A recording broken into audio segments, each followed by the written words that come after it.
Hello, friends, and welcome to Sleep Tight Stories. Are you ready for Halloween? Bernice is, and she can't wait to go trick-or-treating.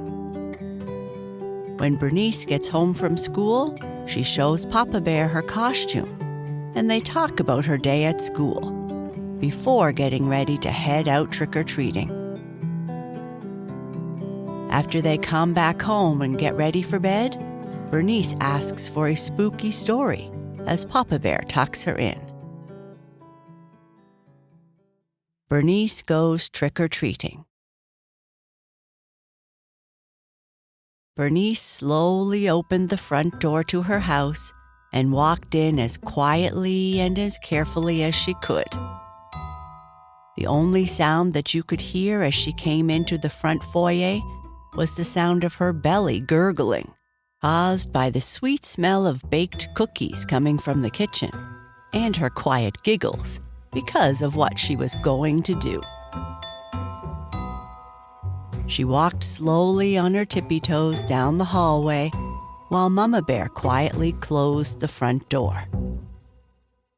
As she finally got to the kitchen where Papa Bear was making cookies, she raised her arms up in front of her and, not being able to wait any longer, quickly jumped into the kitchen and yelled, "Boo!" "Ah!" Papa Bear yelled as he jumped in the air. "There's a ghost in my kitchen," Papa Bear yelled, pretending to be very, very scared. "I hope you are a friendly ghost because you look very spooky." Taking off the top to her ghost costume, Bernice said, "Papa, are you okay? It's me. You don't need to be scared." "Phew. So you are a friendly ghost then. I didn't really believe in ghosts until today, little bear." "I'm sorry, Papa. It's a really great costume, isn't it? I won the prize for the spookiest costume in the contest at school today, and Mama Bear picked me up from school so that I could come home and scare you. And Papa, look, I got a whole bunch of candy," Bernice said, as she held out a paper bag full of all kinds of different treats. "She is having a great day," Mama Bear said. "Well, it's a great costume, little bear. You had me convinced that ghosts were real. Are you going to share some of those chocolates you got with Papa Bear?" he asked, smiling.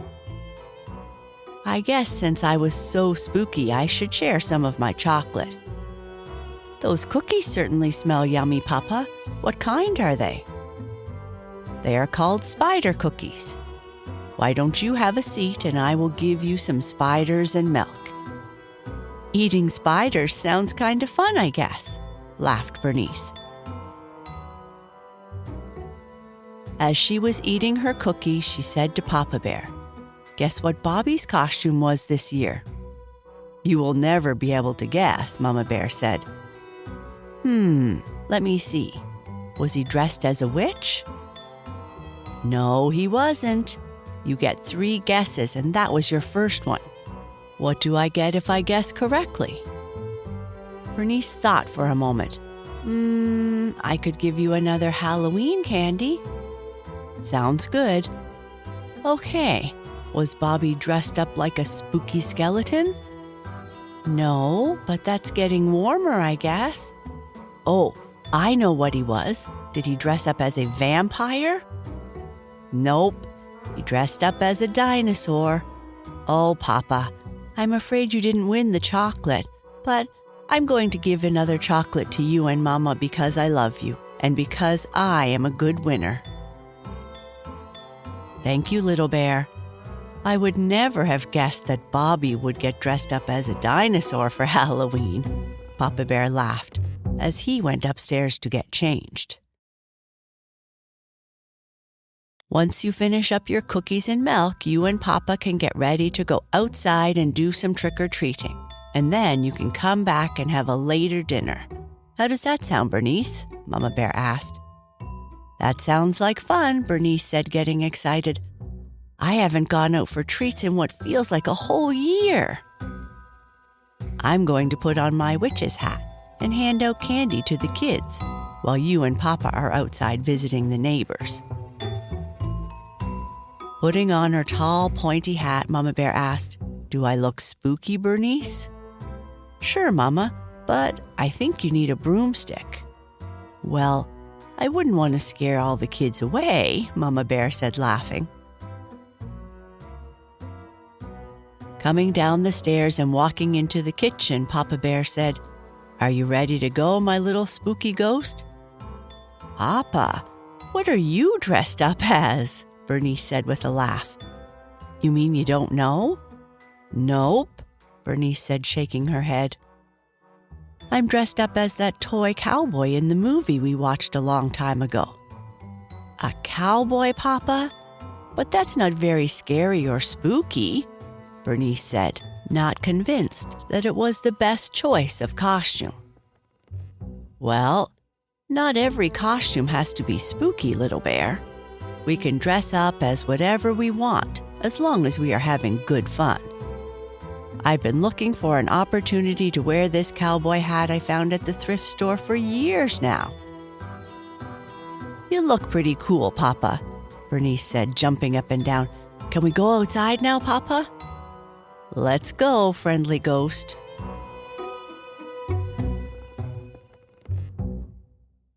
After all the trick-or-treating was over, Papa Bear and Bernice came home and shared the adventure they had with Mama Bear. "You should have seen the robot costume, Mama. It was super realistic." After dinner, it was time for bed. "Can I wear my dog bone pajamas, Papa? I think they kind of seem like a skeleton costume." "Sure thing, little bear." After putting on her pajamas, Bernice jumped into bed while Papa Bear tucked her in tight. Quietly, Papa Bear asked, "Did you have fun this evening, little bear?" "I certainly did, Papa. It was great to meet my friends in the neighborhood, and all the houses were super spooky with lights, goblins, and all kinds of stuff. I had fun with Bobby and Gertrude, too. Bobby certainly loves pretending he is a Tyrannosaurus Rex, and Gertrude's hedgehog costume was so super cool, and I think she made it herself. But, Papa, I have a question."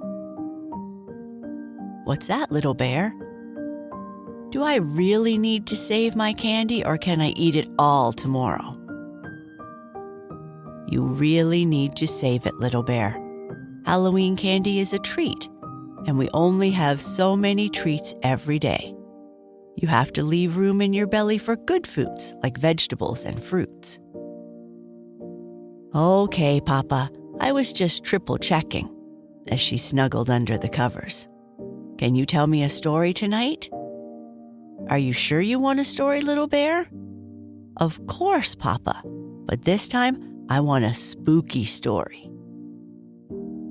"Did you brush your teeth?" "Yes, and I did my best job." "Are you comfy and warm?" "Yes, Papa." "How about Twigga, Wolfie, and Madeline? Are they ready for a story too?" "I think they are." "Okay, give me a big hug and a kiss, and I'll tell you a story that is just a little spooky." "Thank you, Papa."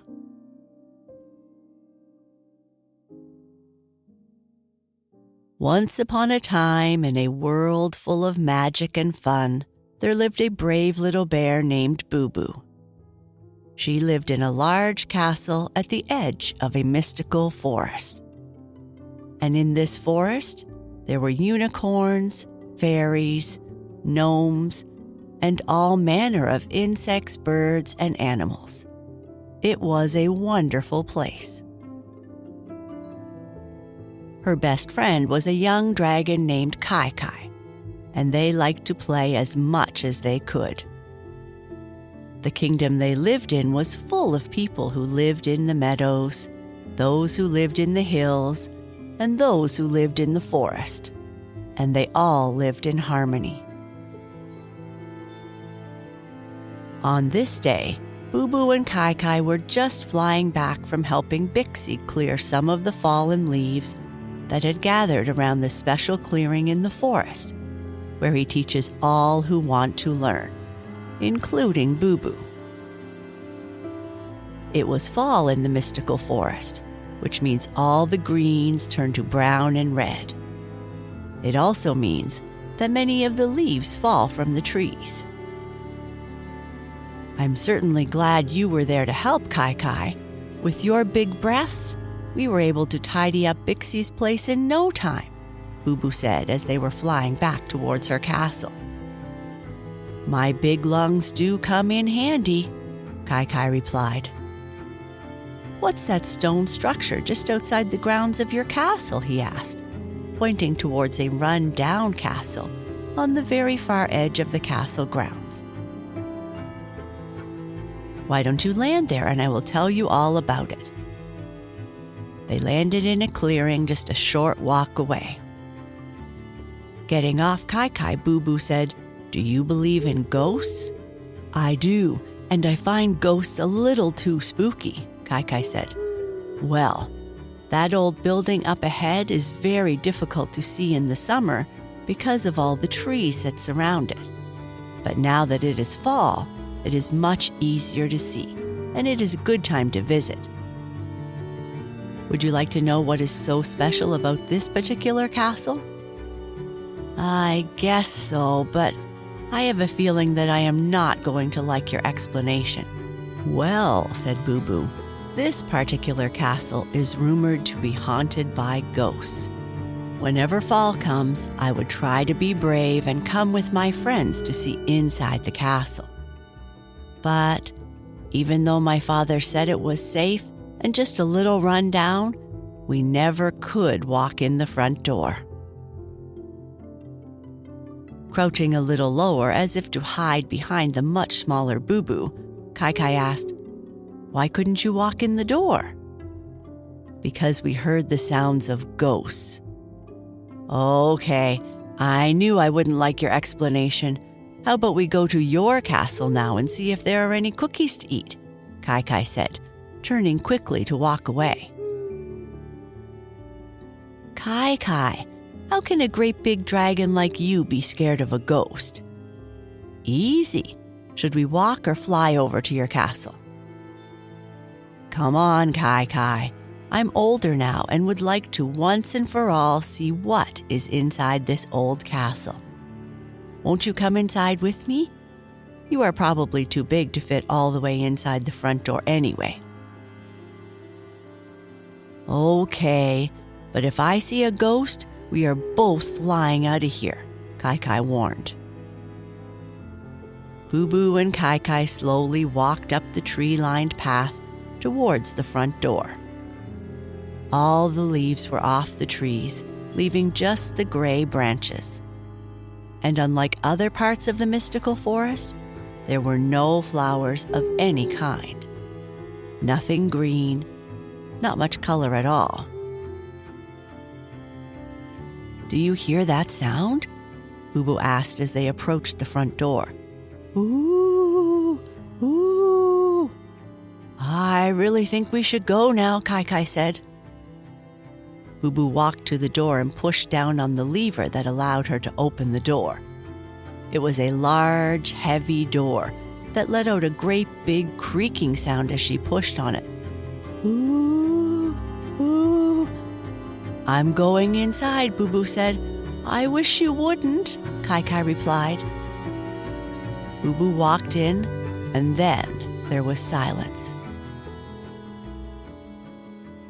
"Boo Boo, are you okay?" Kai Kai called out.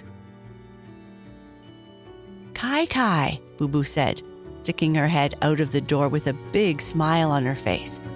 "Stick your head inside and see what I found." Still a bit nervous, Kai Kai stuck his head inside the door and saw a number of glowing eyes staring at him. "What is that?" he asked. "It's a parliament of owls. All these years, the sounds that we have been hearing coming from this old castle have been a combination of the wind and this large family of owls who call this castle their home. And they are white like ghosts, too, Kai said, somewhat relieved. Well, that was fun, Boo said. Now, how about we go have some fresh cookies before my father eats them all? Sounds good to me, Kai said, as they walked back down the path towards Boo far less spooky castle. And with that, Papa Bear gave Bernice a kiss on the forehead, adjusted her blanket, making sure that her friends were comfy too, turned off her lamp, and quietly whispered, "I love you, little bear."